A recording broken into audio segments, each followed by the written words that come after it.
Assalamualaikum warahmatullahi wabarakatuh. Perkenalkan, nama saya Bintang Dewi Arya Pratama. Di sini saya akan melakukan servis berkala pada posisi yang keempat. Yang pertama-tama, pastikan posisi kendaraan sudah mencapai di bawah lantai sampai menyentuh lantai. Lalu selanjutnya tarik Yuk, pegang yuk, pegang PS yuk. tangan, tarik, bagus. Tarik, tekan pengencengan mur roda, tekan mur roda secara keseluruhan, kencangkan mur roda secara menyilang.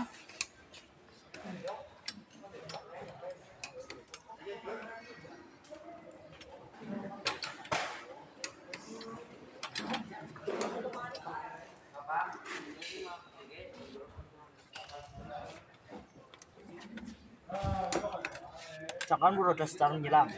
Ini kita atur pada kekuatan 11 Nm pada mur roda tipe Avanza.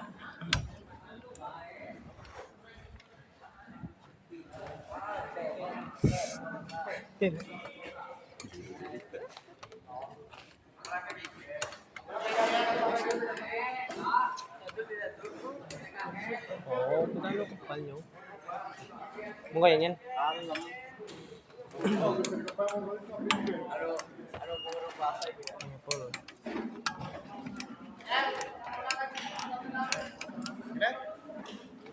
Kelip, kelip.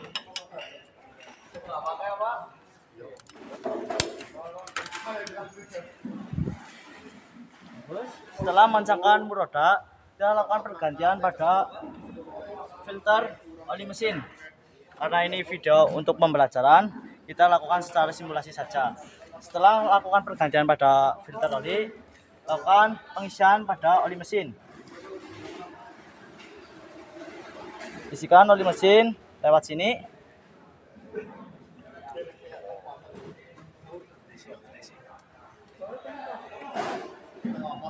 Lakukan secara simulasi saja. Saya lakukan pemeriksaan pada volume cairan elektrolit. Kita menggunakan senter.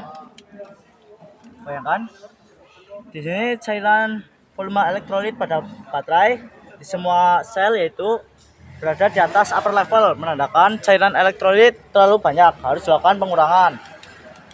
Lalu cek kondisi aki, lihat pada side glass. Sini side glass berwarna merah yang menandakan kondisi aki dalam kondisi yang kurang bagus. Lakukan pengecekan tegangan pada aki, atur selektor pada 20 volt. Lakukan pengetesan. Di sini tegangan pada baterai yaitu 12,5. Tegangan masih dalam kondisi yang bagus. Pemeriksaan pada kotak baterai. Di sini kotak baterai pada bagian kanan dan kiri sedikit menggelembung, dan pada bagian depan dan belakang juga sedikit menggelembung. Harus dilakukan pergantian pada aki karena aki sudah tidak dalam kondisi yang bagus. Selanjutnya pemeriksaan oli pada power steering.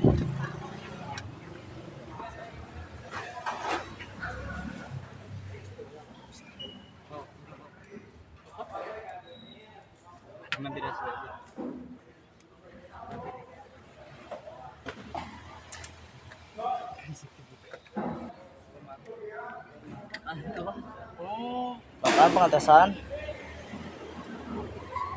di sini pada saat kondisi dingin, minyak power steering dalam kekentalan yang masih dalam kondisi yang bagus.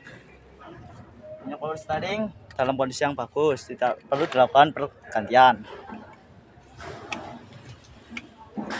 Pasangkan kembali tutup minyak power steering.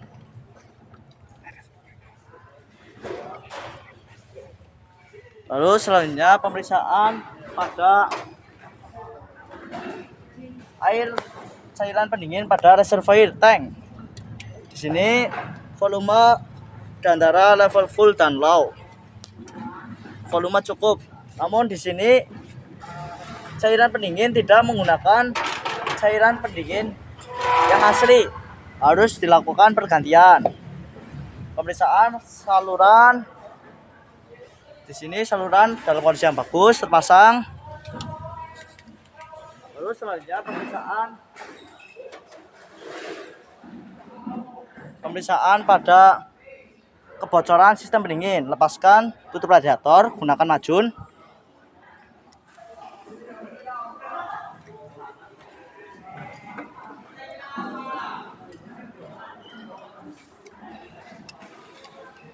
Lakukan pengecekan saluran pendingin dari kebocoran. Pasangkan alat radiator cap tester. Pasangkan pada tutup radiator. Pasangkan. Lakukan pemompaan.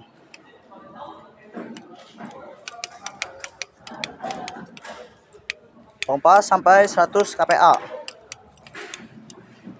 Cukup. Periksa pada saluran upper hose. Di sini saluran upper hose tidak terjadi kebocoran. Pada persambungan dalam kondisi yang bagus tidak terjadi kebocoran.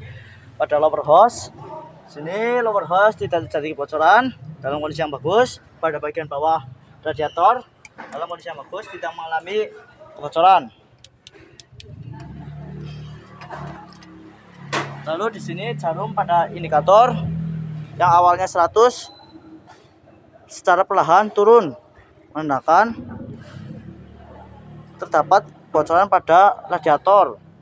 Karena di sini bagian dudukan tutup radiator sudah sangat buruk, harus dilakukan perbaikan atau pergantian pada radiator. Lalu selanjutnya tutup kembali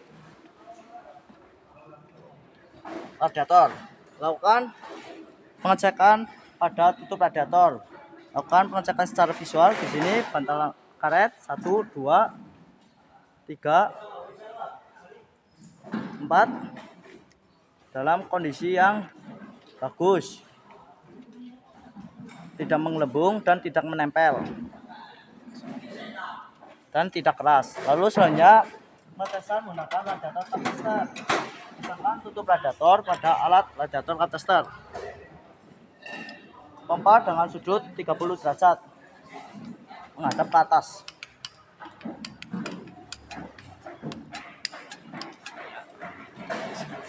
Ya, di sini jarum pada indikator turun, menandakan tutup radiator terdapat kebocoran.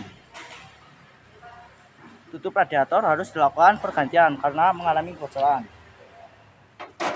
Pasangkan kembali tutup radiator pada radiator.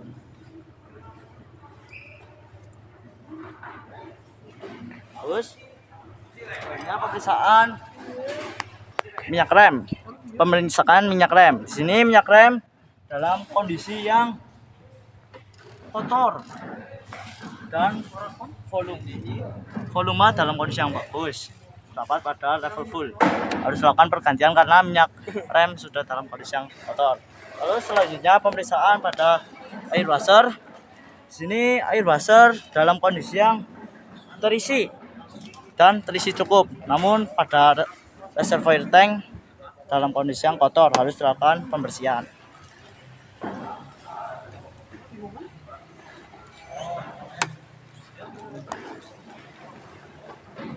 Lalu selanjutnya pemeriksaan pada filter udara.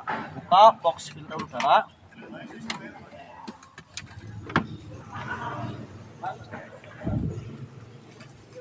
Lepaskan filter udara. Di sini kondisi filter udara dalam kondisi yang sangat kotor dan buruk. Harus dilakukan pergantian karena filter sudah sangat kotor dan buruk. Harus diganti. Lalu selanjutnya pemeriksaan saluran induksi. Ini saluran induksi pada filter udara ya dalam kondisi yang bagus, namun box filter udara di sini dalam kondisi yang tidak bagus. Baut pada pengunci box filter udara tidak ada. Lalu sambungan pada saluran PCV. Di sini klem terpasang. Saluran PCV tidak mengalami kerusakan dalam kondisi yang bagus. Di sini PCV dalam kondisi yang bagus terpasang. Saluran Manifold observed pressure sensor dalam kondisi yang bagus terpasang dan saluran induksi rem booster terpasang. Pada throttle di sini tidak ada benda asing yang masuk ke throttle. Jika kondisi filter udara dalam kondisi yang bagus dan hanya dilakukan pembersihan, lakukan pembersihan filter udara dari bagian dalam, luar, dan dalam kembali. Jangan lupa membersihkan box filter udara. Jika sudah, pasangkan kembali filter udara, tutup kembali.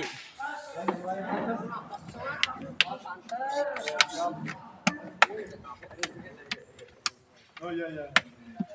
Lalu selanjutnya lakukan pemeriksaan pada busi. Ya, kita gunakan busi simulasi saja.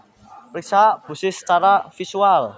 Sini keramik busi dalam kondisi yang bagus, tidak rusak, tidak retak. Jangan hanya keramik luar, keramik dalam dilihat. Kan di dalam juga dilihat. Sini keramik pada bagian dalam kondisi yang bagus, tidak mengalami kerusakan. Lalu di sini busi mengalami kotoran kerak karbon, harus dilakukan pembersihan. Lalu lakukan pemeriksaan celah busi. Gunakan filler gig busi.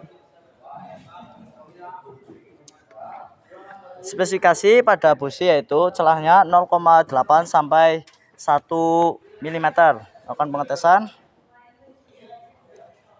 Ya, di sini celah busi terdapat yaitu 0,9 mm.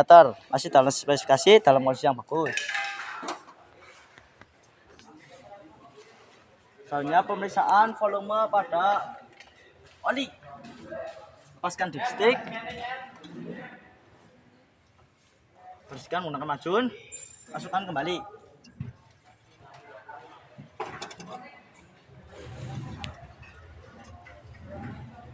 Sini volume oli sangat kurang, harus dilakukan pengisian kembali.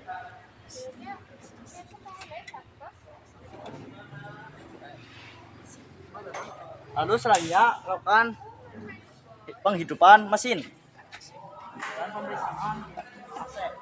Mesin, pastikan posisi kelas pada posisi netral. Sudah, nyalakan.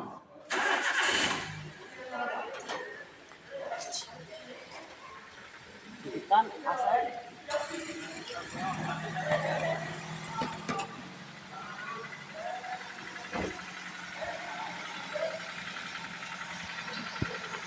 Pemeriksaan kebocoran pada oli mesin. Di sini pada silinder head terjadi rembesan oli dan pada cover timing terjadi rembesan juga. Harus dilakukan perbaikan.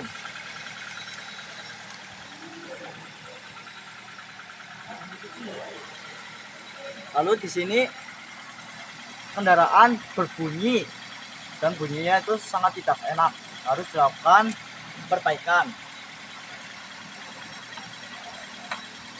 Sudah periksa pada magnetic clutch AC. Di sini magnetic clutch AC bergerak, menandakan AC berfungsi dengan baik. Matikan kembali kendaraan.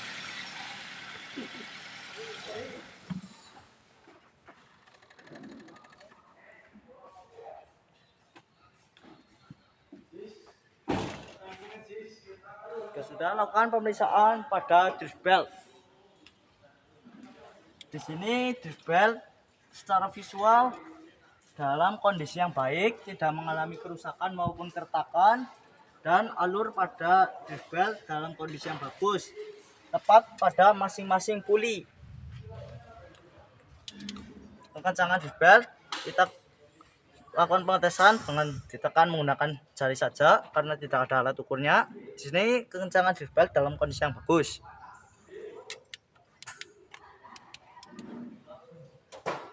Yo yo yo yo.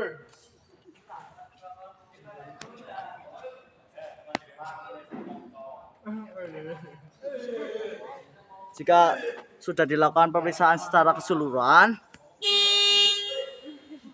Sorry. lakukan pemeriksaan volume kembali. Di sini volume kembali pada minyak rem masih terdapat pada upper level dalam kondisi yang bagus.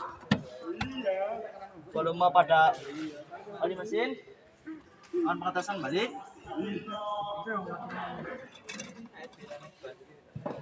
Ini volume oli mesin sangat kurang, harus dilakukan pengisian. Lalu pada volume cairan pendingin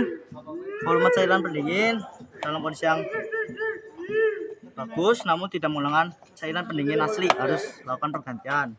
Pada air washer di sini terisi dan tidak berkurang dalam kondisi yang bagus. Lalu selanjutnya, jika sudah dilakukan pemeriksaan semuanya kembali, lepaskan fender cover.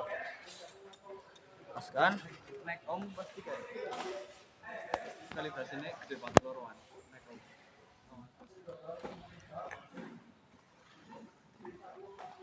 Rapikan.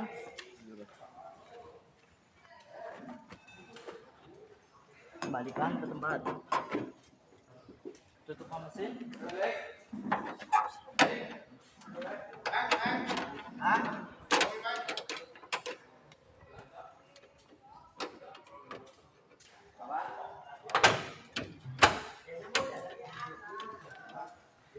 Bagus. Jika sudah dilakukan semuanya, itulah video pemeriksaan servis perkara pada posisi yang keempat. Sekian dari saya, terima kasih. Wassalamualaikum warahmatullahi wabarakatuh.